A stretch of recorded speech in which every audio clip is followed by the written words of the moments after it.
Assalamualaikum warahmatullahi wabarakatuh. Alhamdulillahirabbil alamin. Assalatu wassalamu ala asrofil anbiya'i wal mursalin wa ala alihi washabihi rasulillahi ajmain. Amma ba'du. Pertama-tama dan yang paling utama, marilah kita ucapkan puji syukur atas kehadiran Allah Subhanahu wa taala yang mana pada kesempatan kali ini kita masih diberikan rahmat berupa kesehatan sehingga kita masih bisa mengikuti perkuliahan pada pertemuan kali ini. Salawat serta salam tak lupa pula kita curahkan kepada junjungan alam kita, yakni Nabi Muhammad SAW, dengan melafazkan Allahumma sholli ala sayyidina Muhammad wa ala ali sayyidina Muhammad. Baiklah, yang saya hormati Ibu Laili Rahmi SPD MPD selaku dosen pengampu mata kuliah seminar pendidikan ke-SD-an di SD, dan yang saya banggakan teman-teman sekalian. Baik, kami dari kelompok 5, perkenalkan saya Neti, saya sebagai moderator sekaligus pemateri pada pertemuan kali ini. Baiklah teman-teman sekalian, adapun materi yang akan kami presentasikan pada pertemuan kali ini yaitu mengenai dampak model pembelajaran quantum teaching terhadap kemampuan berpikir kreatif siswa kelas 4 dalam pembelajaran IPA di SD Negeri 167 Pekanbaru. Adapun pemateri kita pada pagi hari ini yaitu pemateri yang pertama yaitu saya sendiri yang akan membahas mengenai pendahuluan yang terdiri dari latar belakang masalah, terus identifikasi masalah, kemudian ada pembatasan masalah, rumusan masalah, tujuan penelitian, manfaat penelitian, dan definisi operasional.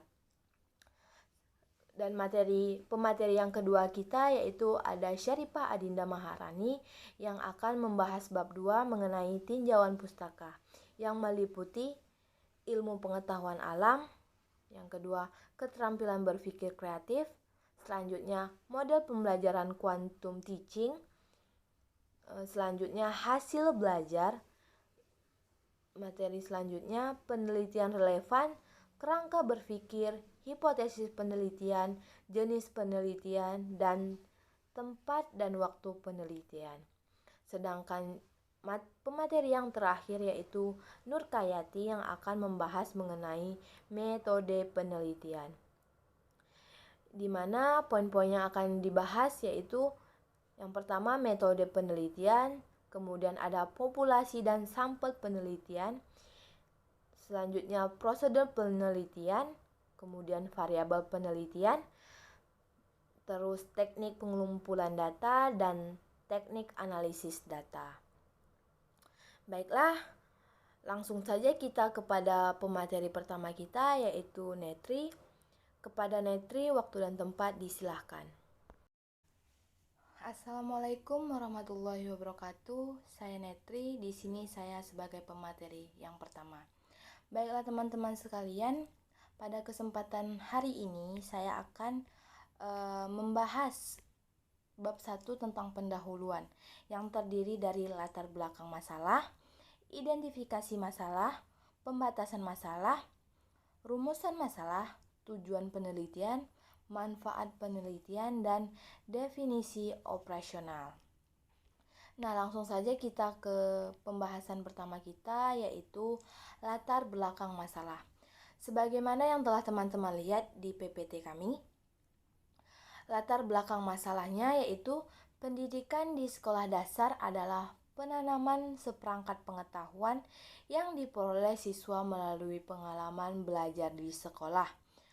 Menanamkan pengetahuan di tingkat SD merupakan hal yang paling penting karena pada saat ini otak atau pemikiran anak SD ibarat busa yang mudah menyerap sejumlah besar informasi sarana, manajemen, kurikulum, dan faktor internal maupun eksternal lainnya.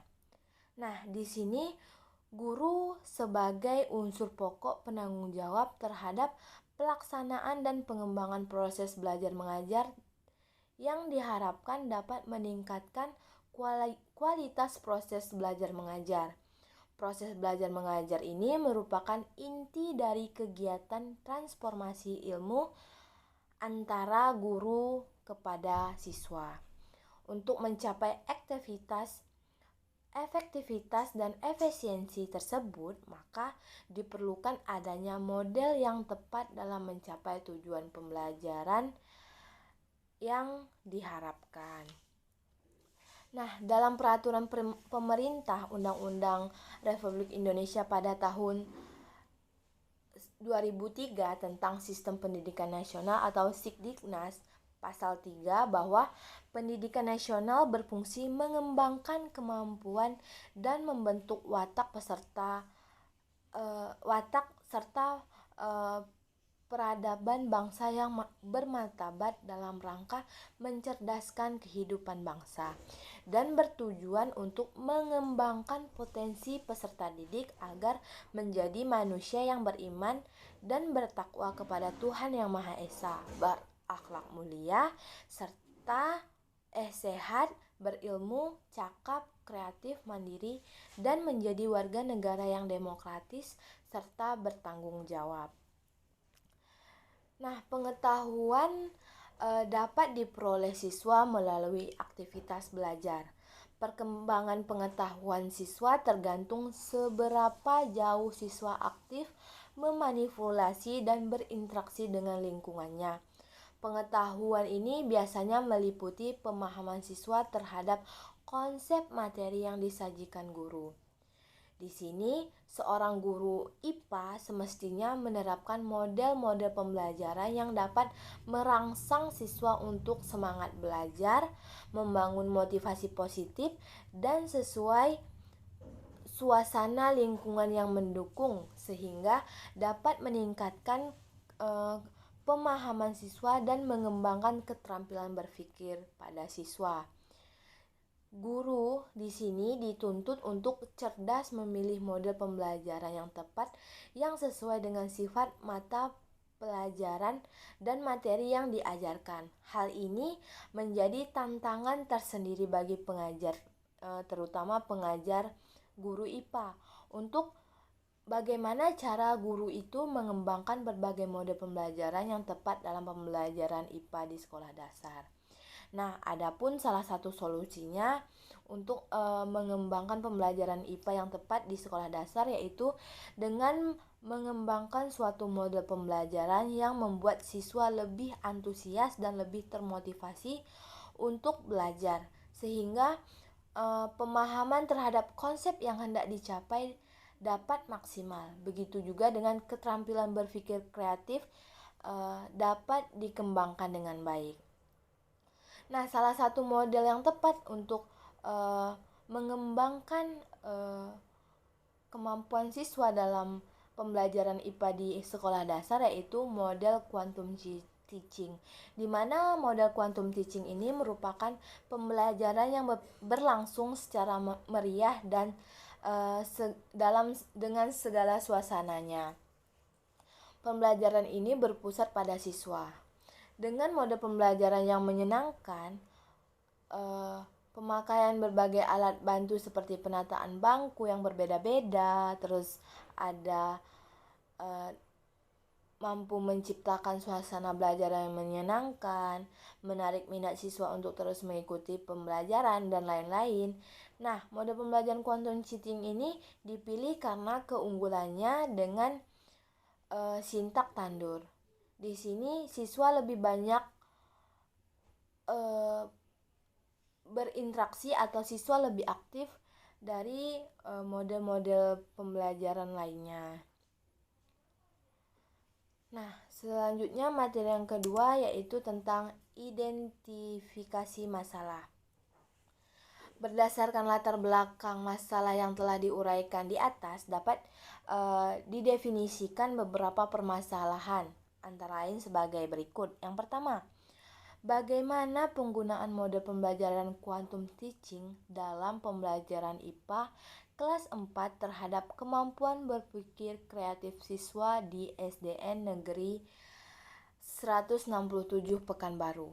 Yang kedua yaitu apakah penggunaan model pembelajaran quantum teaching berpengaruh terhadap kemampuan berpikir kreatif siswa kelas 4 pada pembelajaran IPA di SD Negeri 167 Pekanbaru. Nah, materi selanjutnya yaitu tentang batasan masalah dan rumusan masalah.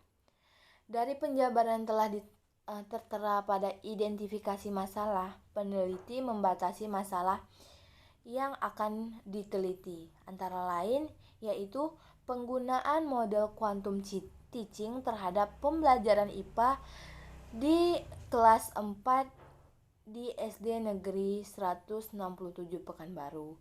Dan berdasarkan uraian latar belakang di atas, peneliti dapat merumuskan masalah sebagai berikut, yaitu apakah dampak dari penggunaan model quantum teaching terhadap kemampuan berpikir kreatif siswa kelas 4 dalam pembelajaran IPA di SD Negeri 167 Pekanbaru.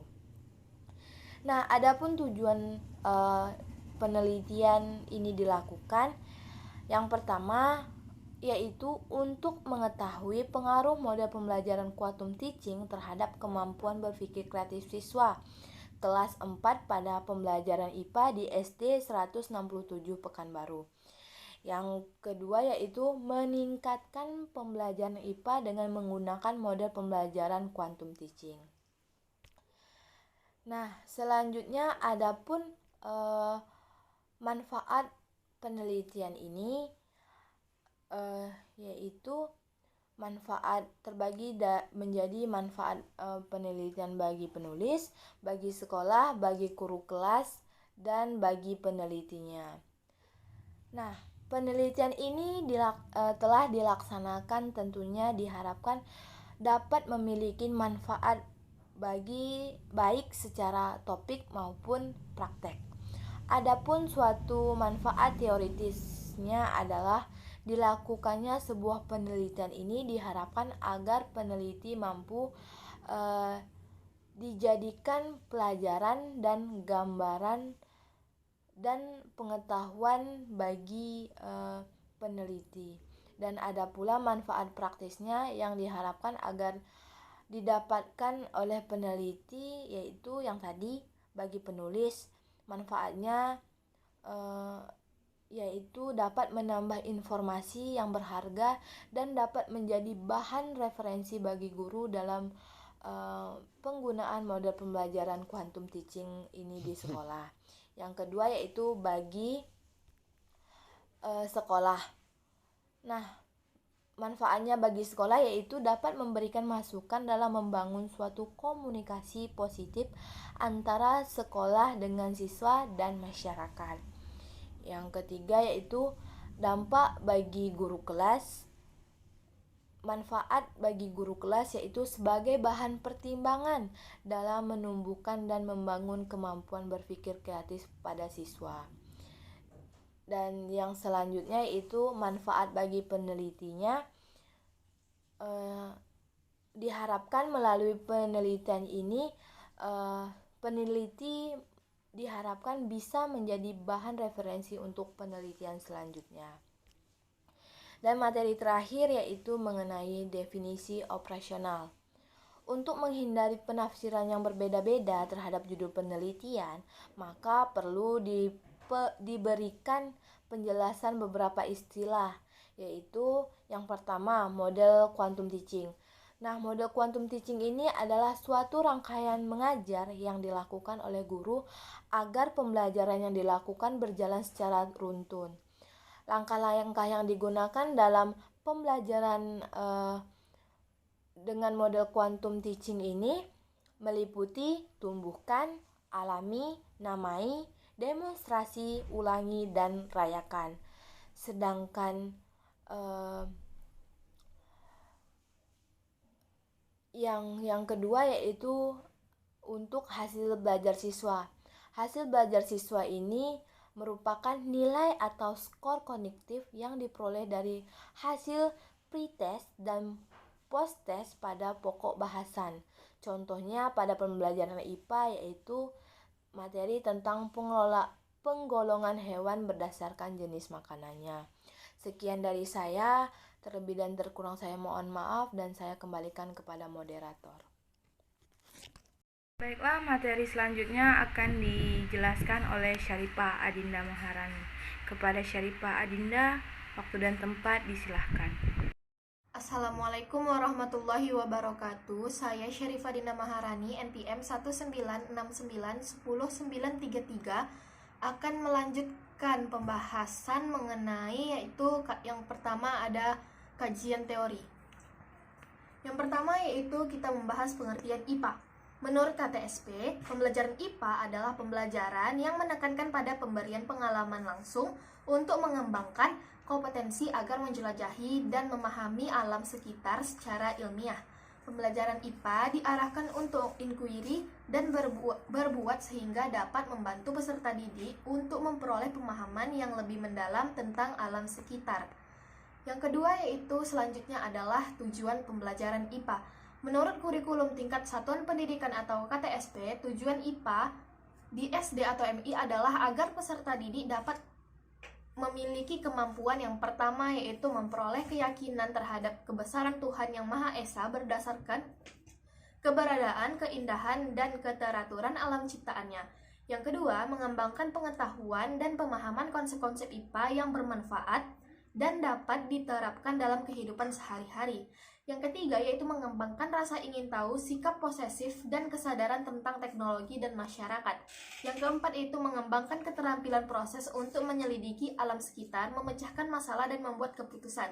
Yang kelima yaitu meningkatkan kesadaran untuk berperan serta dalam memelihara, menjaga, dan melestarikan lingkungan alam. Yang keenam yaitu meningkatkan kesadaran untuk menghargai alam dan segala keteraturannya sebagai salah satu ciptaan Tuhan.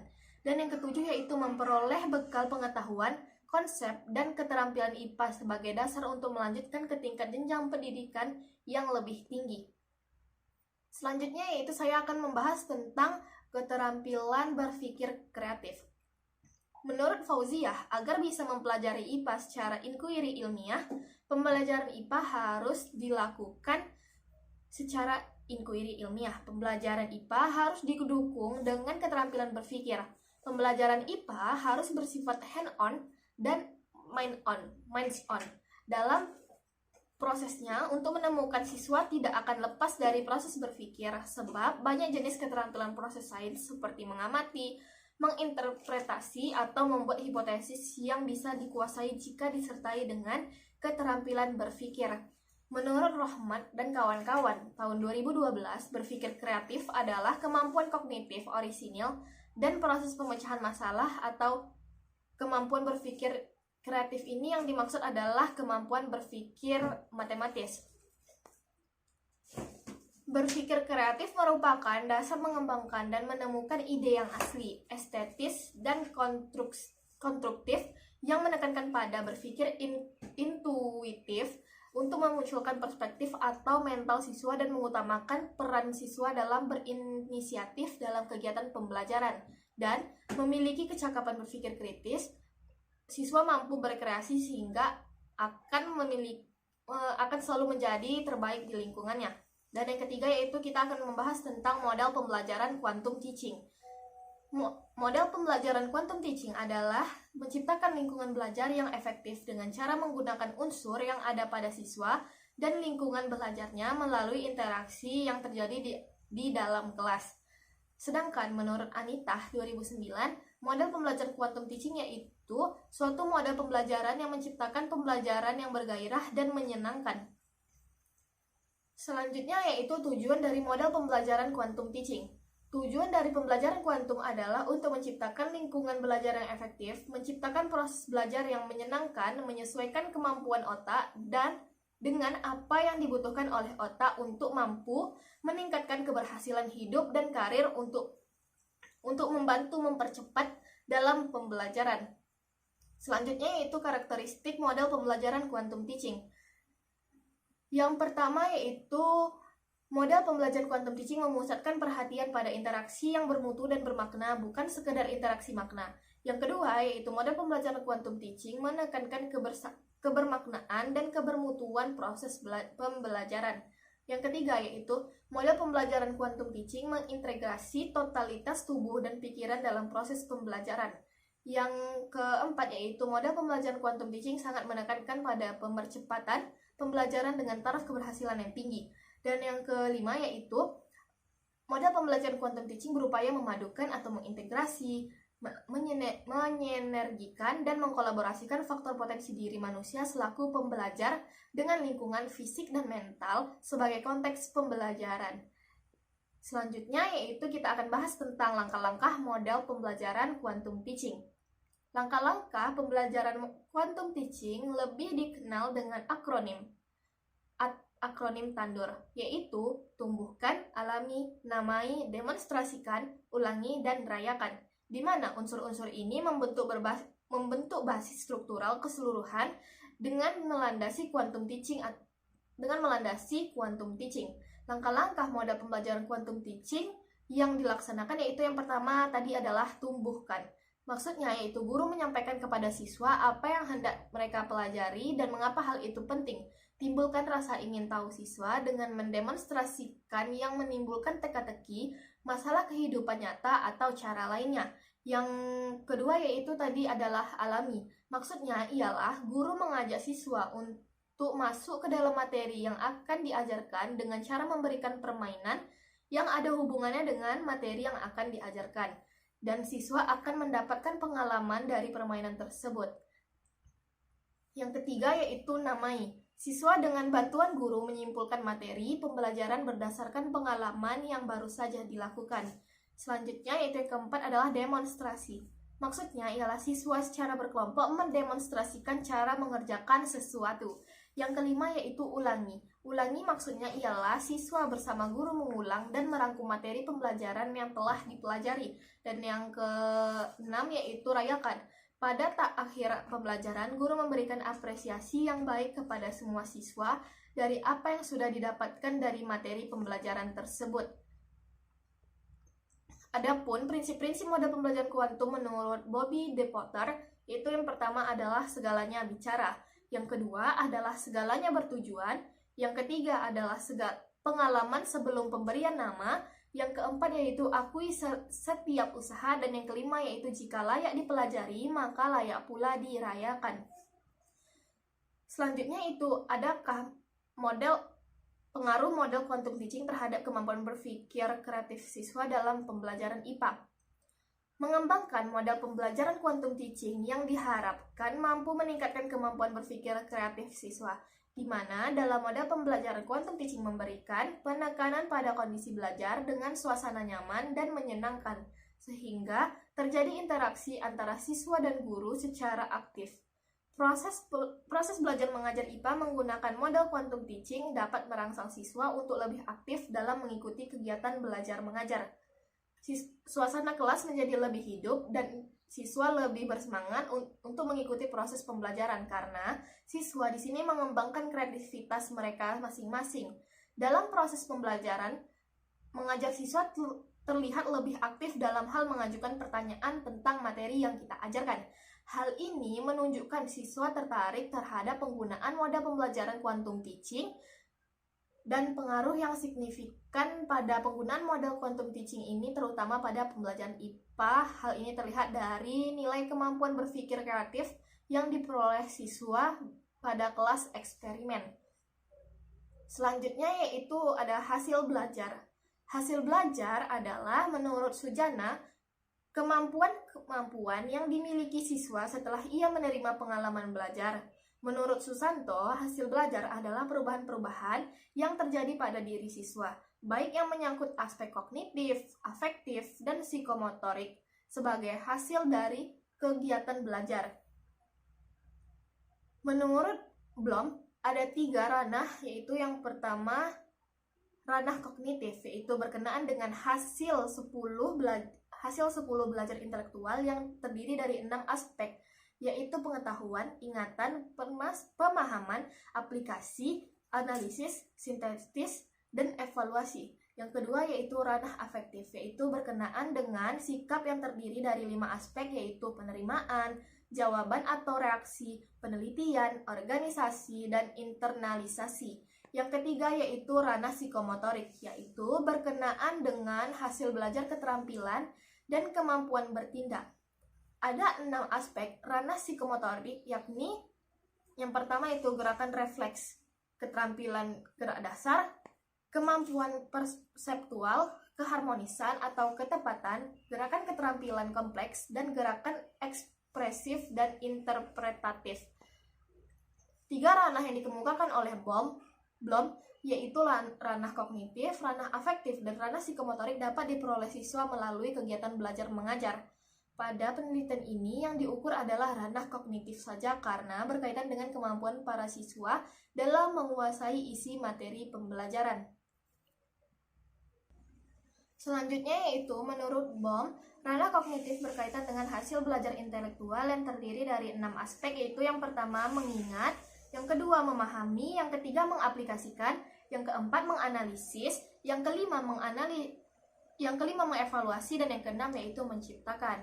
Adapun faktor-faktor yang mempengaruhi hasil belajar, yang pertama adalah faktor internal, adalah faktor yang ada dalam diri individu yang sedang belajar, belajar faktor jasmania, misalnya kesehatan dan cacat tubuh. Yang kedua yaitu faktor psikologis, meliputi intelijensi, perhatian, minat, bakat, dan motivasi, kematangan, dan kesiapan. Yang ketiga yaitu faktor kelelahan, seperti kelelahan jasmani dan kelelahan rohani.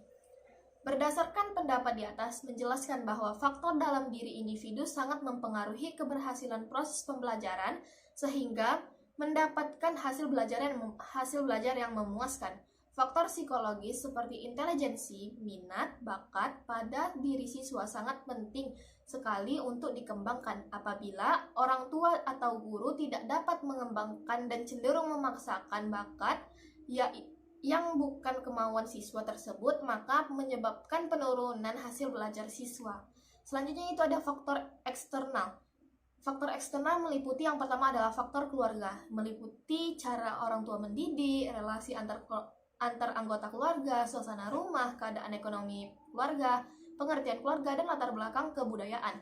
Yang kedua yaitu faktor sekolah, meliputi metode mengajar, kurikulum, relasi guru dengan siswa, relasi siswa dengan siswa, disiplin sekolah, alat pelajaran, waktu sekolah, standar pelajaran di atas ukuran, keadaan gedung, metode pembelajaran, dan tugas rumah.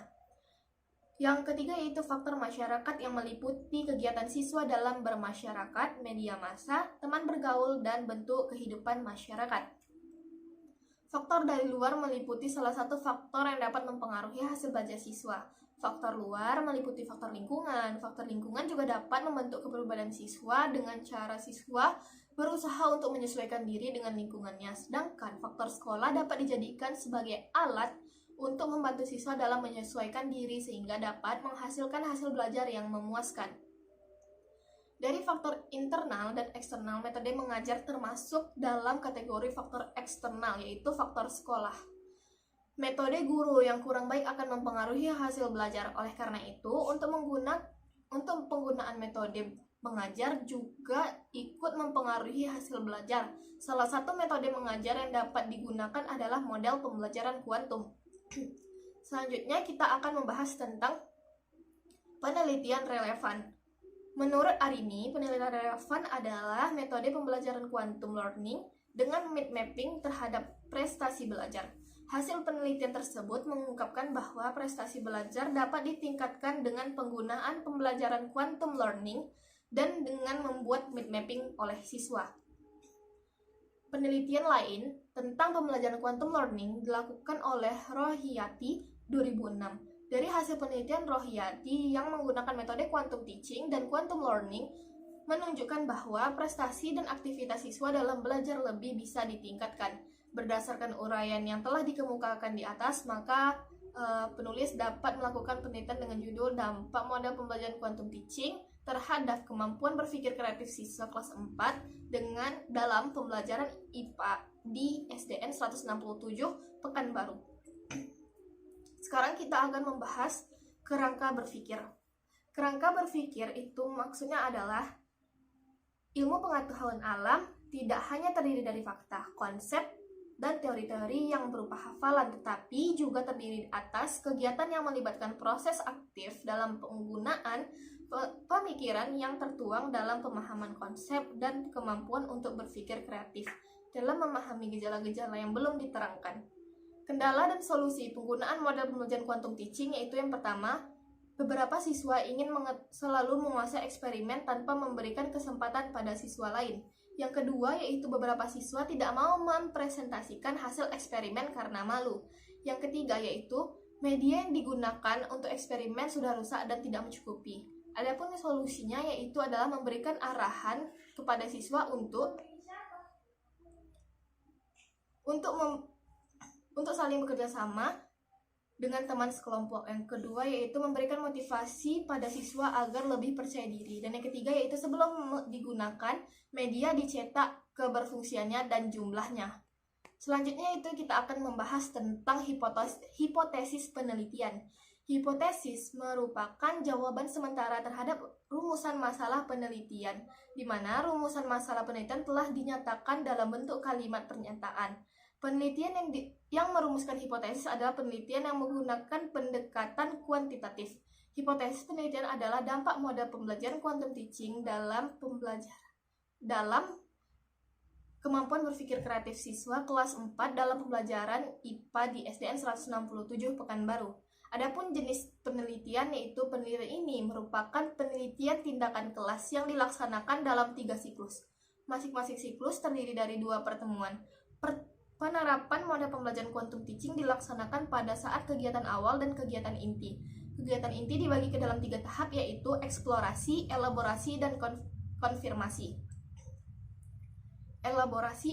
Eksplorasi adalah kegiatan dalam mencari informasi dengan menggunakan media untuk memperkaya pengalaman mengelola informasi, memfasilitasi peserta didik berinteraksi sehingga siswa aktif, mendorong siswa mengamati berbagai gejala. Yang kedua yaitu elaborasi. Elaborasi yaitu kegiatan membaca dan menulis hasil elaborasi, mendiskusikan, mendengar pendapat untuk lebih mendalami sesuatu. Dan yang ketiga itu konfirmasi. Konfirmasi maksudnya ialah kegiatan umpan balik terhadap apa yang dihasilkan siswa melalui pengalaman belajar, memberikan apresiasi terhadap kekuatan dan kelemahan hasil belajar dengan menggunakan teori yang dikuasai oleh guru. Dan selanjutnya itu yang terakhir saya akan membahas tentang tempat dan waktu penelitian. Yang pertama kita akan bahas tempat penelitian. Penelitian ini dilaksanakan di SDN 167 Pekanbaru yang beralamat di Jalan Muhajirin, Sidomulyo Barat, Kecamatan Tampan, Kota Pekanbaru, Riau. Peneliti memilih SD 167 Pekanbaru sebagai tempat penelitian karena SD ini tepat jika digunakan untuk melakukan eksperimen. Assalamualaikum warahmatullahi wabarakatuh. Saya Nur Kayati, NPM 1969-10052 ingin melanjutkan materi dari Syarifah Dinda, yaitu bab ketiga.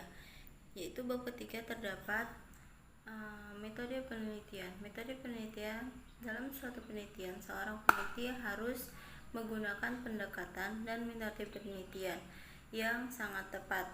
Hal ini yang dimaksud agar peneliti dapat memperoleh gambaran yang jelas mengenai suatu masalah yang akan dihadapi, serta langkah-langkah yang digunakan untuk mengatasi masalah tersebut. Pendekatan penelitian yang harus digunakannya itu dengan pendekatan kuantitatif. Pendekatan kuantitatif yaitu pendekatan yang menekankan analisis pada data-data numerikal atau angka yang diolah dengan metode statistika. Metode penelitian yang digunakan untuk peneliti adalah metode eksperimen. Menurut Yaiful Bahri Datmara tahun 95, metode eksperimen adalah cara menyajikan Pelajaran di mana peserta didik melakukan percobaan dengan mengalami dan membuktikan diri sesuatu yang dipelajari. Yang kedua, populasi dan sampel penelitian. Yang pertama, populasi, yaitu populasi adalah keseluruhan uniform dari objek penelitian yang dapat diubah, dapat berupa manusia, hewan, tumbuhan, udara, gejala, nilai peristiwa, sikap hidup, dan sebagainya, sehingga objek-objek ini dapat menjadi sumber data penelitian. Populasi yang digunakan dalam penelitian ini adalah siswa kelas 5 SDN 167.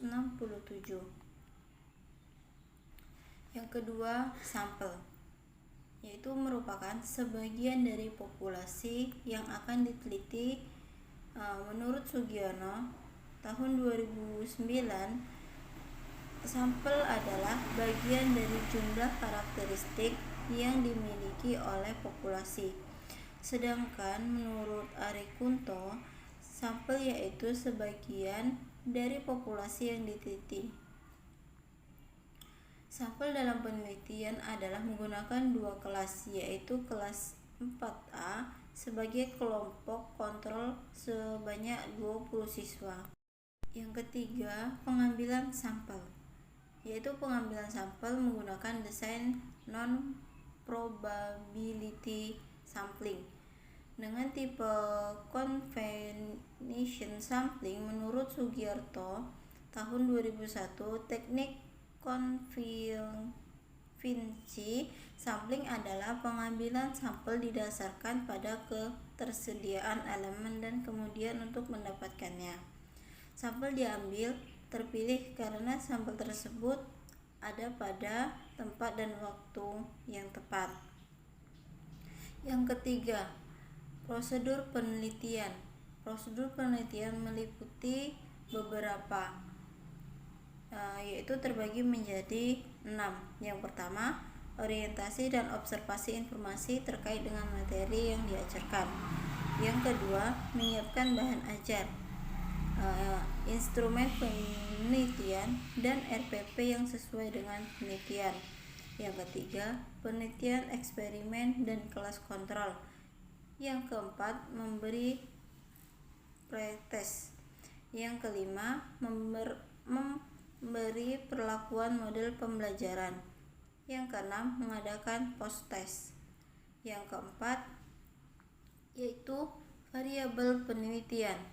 Berdasarkan fokus masalah, keterlibatan antara variabel, maka penelitian ini merupakan quasi eksperimen.